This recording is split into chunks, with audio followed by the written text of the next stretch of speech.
Баткен облусу саламаттыкты сактоо тармагы боюнча жыл жыйынтыгын чыгарды. Саламаттыкты сактоо тармагындагы өткөн жыл ичинде аткарылган иш-аракеттерди жыйынтыктаган облустук жыйын Кыргыз Республикасынын өкмөтүнүн Баткен облусундагы ыйгарым укуктуу өкүлүнүн орун басары Чынара Саттарованын жетекчилиги астында өтүп, ден соолук программасынын турмушка ашырууда аткарылып жаткан иштер, жетишкендиктер, кемчиликтер белгиленип, алдындагы милдеттер жөнүндө сөз болду. Жыйында маалым болгондой, Баткен облусунун бирдиктүү төлөм тутумунда иштеген 7 саламаттыкты сактоо мекемесинде электрондук медицина программасын орнотуу аракеттери ийгиликтүү ишке ашып жатат.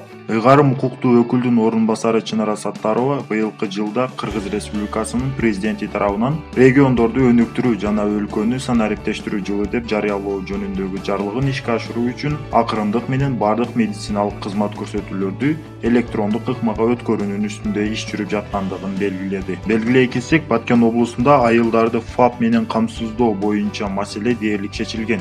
Бир гана Лелек районунун Тогуз Булак айыл аймагындагы Айкөл айылынын ФАП маселеси жакынкы аралыкта чечүүнүн үстүндө иш жүрүп жатат. Демек, бул жааттан маселе толук чечилүү алдында. Ал эми өткөн жылдарга салыштырмалуу энелердин жана балдардын өлүмү азайган. Белгилүү болгондой, облуска 2018-жыл ичинде 33 жогорку билимдүү медициналык адистер келип, жумушка орношкон. Ошондой болсо да 10 000 адамга эсептегенде дарыгерлер менен камсыз болуу көрсөткүчү 17,2-ни түзөт. Бул көрсөткүч республикалык деңгээлден 25,5-ке 2 эсеге аздык кылат. Чынара Саттарова өз сөзүндө жугуштуу илдеттердин алдын алуу, милдеттүү медициналык камсыздандыруу боюнча калк арасында түшүндүрүү иштерин жүргүзүү, облустун санитардын эпидемиологиялык абалын сактоо, ооруканалардын материалдык техникалык базаларын чыңдоо жаатында тийиштүү жетекчилерге тапшырмаларды берди. Соңунда жылдын жыйынтыгы менен бир катар ак халатчандар сыйланды.